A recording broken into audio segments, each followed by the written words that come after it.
तिर्यंत भी जिसके देखने से लाल आंखों को छोड़ करके, कोई से छोड़ेगा? शल्य चिकित्सा हो गई? नहीं, उसके शांति को देख करके वो सोचता है संसार में यही एकमात्र तत्व है। समंतभद्र महाराज ने इसी को तत्व घोषित किया।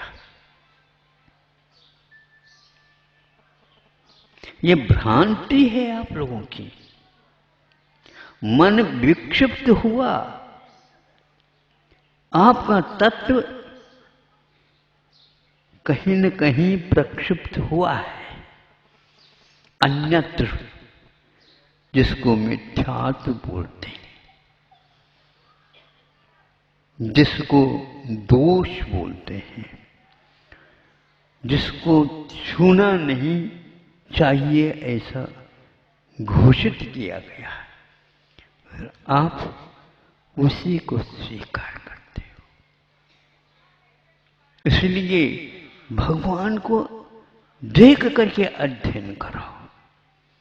अताम प्रणयनोत्पलम। और हम अपने हृदय को साफ करने का प्रयास करें। वो तरंग उठती क्यों?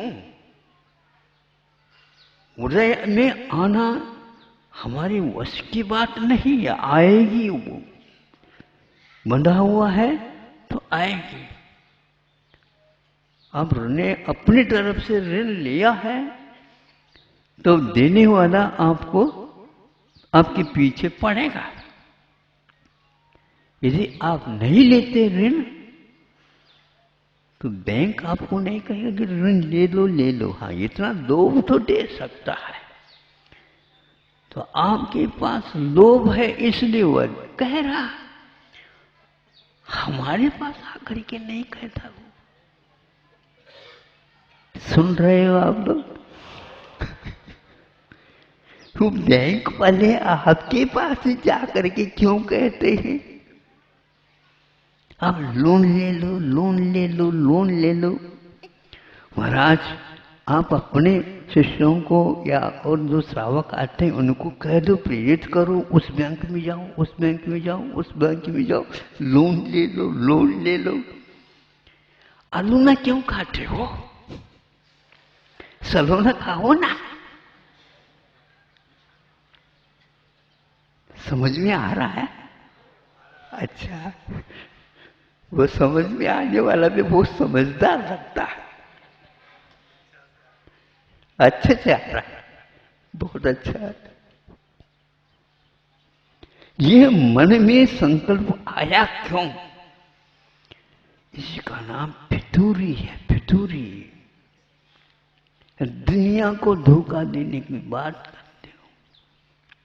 जो धोखे में आते हैं वो कर्म के उदय में आते हैं, ये तो सिद्धांत कभी भी भूलो नहीं। है तो ऐसा ही, फिर तो क्यों लगाते हो? ऐसा ही है कहो ना। स्वामी समुद्र में कहते हैं जो ही के स्थान पर तो लगाता है वह गड़बड़ कर रहा है, वह अपने श्लोक को नहीं समझ रहा है, उसका गला घोट रहा है। इदम एव ईदृशम एव, ये क्यों कहा गया? ये ऐसा ही है तो अपना तो लगाता है ये, लेकिन परंतु नहीं समझे तो ये सारे जो है ना, ये अर्थ नहीं देते, इन नकारते। फिर बाद में जो है सो है। यह दुनिया की रीत है। तो आप लोगों ने तो निर्णय लिया ही होगा, मन को दोषी माना। इंद्रियां दोषवान नहीं होती, उनका नियम है नियत विषयानि इंद्रियान, और नियत विषयानि मन। अनियत जो होता है वह मन होता है, और नियत विषय वाले और नियत प्रदेश वाले वह नीति से वो हटते नहीं कभी, इसलिए उनको नियत कहा। मन को नियत नहीं कहा, उसको हम पकड़ ही नहीं सकते। दूसरे को पकड़वा करके वह, हम तो बिल्कुल, हाँ तुम आप तो साबुत हो, साबुत भी निकलते हुए ये बात अलग है। जल्दी करो, ये कहना चाहता हूं। इंद्रियां कभी भी रूप को रूप ही देखते, आंख रस को रस ही के रूप में चखते हैं। चटक मटक जो हुआ यह आंख का काम नहीं और जुब्बा का काम नहीं, यह मन लहर में है, और वह भीतर बैठे बैठे जहर घोल रहा है, और आप उसको अच्छे ढंग से खा रहे। जिस समय वो उदय में आएगा तो मालूम पड़ेगा कि क्या हो गया है। हाँ, कर्म जनित है, लेकिन कर्म तो सबके पास है ना, कर्म तो सबके पास है। संयम के माध्यम से उसको नियंत्रण में रखना, यही मोक्ष मार्ग होता है। बाकी कर्मों को साफ करने की कोई आवश्यकता नहीं, साबुन सोडा लगा करके कर लो आप। हाँ, साफ होते ही नहीं वो कभी। और यदि यह अभिप्राय हुआ तो साफ अपने आप ही होने लग जाता है। इसलिए न सूरत बुरी है, न सीरत बुरी है, न सूरत बुरी है, न सीरत बुरी है। बुरी तो वह है जिसकी नीयत बुरी है।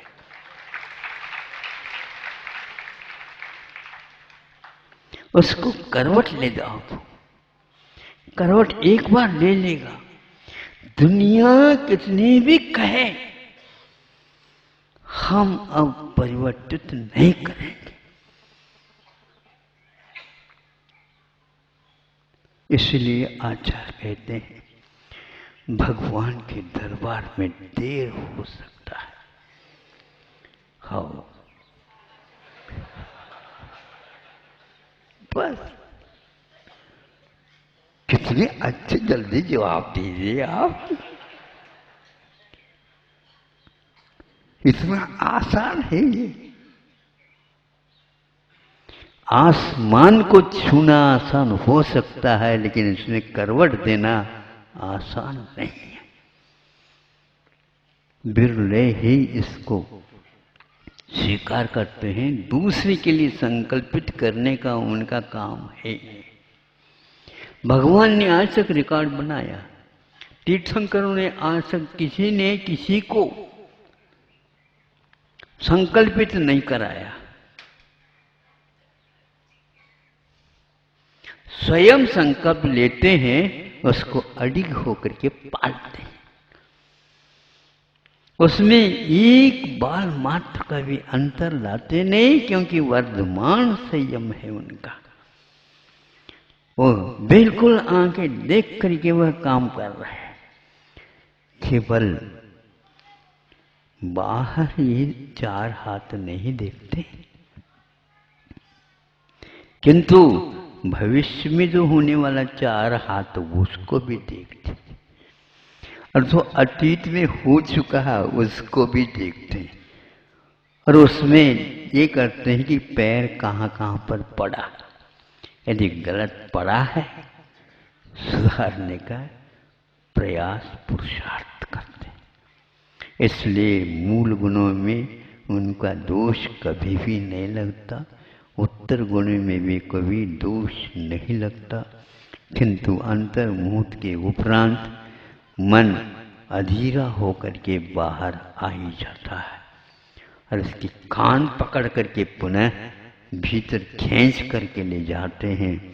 ये खेल उनका वर्षों तक चलता। महावीर भगवान को तो कितना 12 साल, हाँ 12 साल लग गए महावीर भगवान को 72 में। और आप 12 घंटे भी नहीं होते, कई बार करवट ले लेते। यह मन क्या है? हमारा गलत निर्णय का नाम मन है। हम बार बार गलत लेते हैं, उससे उसकी पुष्टि हो रही है। एक बार भी गलत निर्णय को हम ठीक कर देते हैं, दोबारा उसमें अनुपात अवश्य कम होगा। तीसरे बार में और अनुपात कम होगा, क्योंकि प्रत्याख्यान के साथ हमने इरादा लिया। इसलिए कभी भी किसी से वो दीक्षित नहीं होते, कभी भी उन्होंने अपने वचन नहीं दिए किसी के, किंतु एक को ही देते हैं जिसको हम एक प्रकार से जिनवानी बोलते हैं। माँ के समान समझ करके वो जो लिखा है या वो जो बताते उसी के अनुसार उनकी चर्या बनती है। इसलिए दूसरे के लिए अपनी चर्या वो बताते भी नहीं और दिखाते भी नहीं, और उनका वह चलता रहता है। क्या अद्भुत साधना है! और आपको संतुष्टि मिल कैसे सकती है इन दोषों के भंडार के साथ? यही संकल्प है इसका कि मैं कम करूं। यह भी कम बात नहीं है। पूरा दूर करूं, फिर कहना ही क्या है? भूल का होना, मनुष्य भूल का पुतला है। हाँ, इन पुतलियों में ही भूल है। वहीं से तो झांक रहा है वो अभिप्राय वाला। आशय, अभिप्राय, अंतरंग, अनंग, क्या क्या इसके नाम हैं और इसकी क्या क्या करतूतें हैं। भांति भांति के भ्रांतियां, तरह तरह के चाल, नाना नारद नीतियां ले जावे पाता। ये है इसके क्या तरह तरह के चाल है, बदलता रहता है। ऐसे क्यों? स्वभावत्वात्। वह भी मन वाले हैं, लेकिन उन्होंने अपने ऊपर नियंत्रण किया, इसीलिए उनके मूल और उत्तर गुण में कभी भी दोष नहीं लगते। और प्रमाद होना ये स्वभाव है, ये पुतला है। मनुष्य भूल का पुतला है, ये नियंत्रण नहीं हो सकता। हाँ, अंतर मुहूर्त में जो होता है उनके द्वारा दोष यदि लगते हैं तो इतना ही लगते हैं, जम्भाई आ जाए पानी पीते समय, अथवा श्वास लेना पड़े तब मुंह में घूंट नहीं ली जाए। घूंट ले ले और उसी समय श्वास भी ले ले, ठसका अवश्य लगेगा। एक काम एक समय में होता है, ये पक्का है। इसलिए सावधानी से जो पानी पीता है, खान पान करता है, वो ठीक ठाक रहता है। और जल्दी जल्दी खाता है, उसमें ठीक ठाक क्या करना, ठोंक ठाक करके भी ठीक नहीं कर सकते। फिर इसके लिए विश्वविद्यालय हैं और महाविद्यालय है, महावेद्य को ढूंढा जाता है। ये सब टाइटल उपाधियां लग जाती। तो अब अंतर अंतर मुहूर्त परिवर्तन्याः, ये आर्ष सूत्र है। अंतर अंतर मुहूर्त में लेशाओं को परिवर्तित करते हुए उपयोग उसी के अनुसार ही चलता है।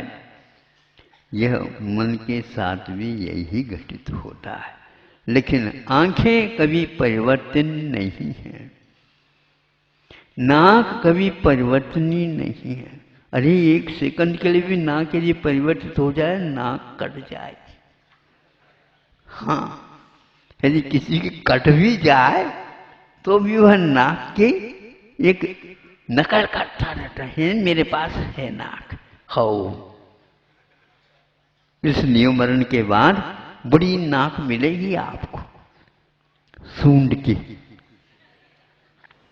हाथी के पास जो सूंड है, जिसने अभिमान किया, उसको अब नाक रगड़ते हुए जाओ। कहां कहां पर जाओ? दूसरों की देहरी तक जाओ। बोले स्वामी के लिए नमोस्तु कर दे, हो उठा दिया। पहले नाक को उठाता है, उस नाक के माध्यम से वह दर्शन करता। आप सोचिएगा, अपने भीतरी तरह तरह की चाल है, भांति भांति की आप भ्रांतियां हैं, भ्रांतियों के ढेर हैं हम लोग। एक बार तो सही सही निर्णय पर आ जाओ तो आंखें लाल हैं, मन भीतर। दोषी दोनों में कौन? यह हाइकु 17 अक्षरों वाला आपको पूछ रहा है, वह आपको ही पूछ नहीं रहा है, सबको पूछ रहा है। आपको यदि पसंद आए है तो सर्वाधिकार हमारा कोई सुरक्षित नहीं, आप ले जा सकते हो। और ये ध्यान रखना, आपने आधा घंटे से भी ज्यादा इसको दे दिया। हमने उदारता के साथ आपके लिए इतना समय दे दिया ताकि हम अपनी भूल को समझ सकें।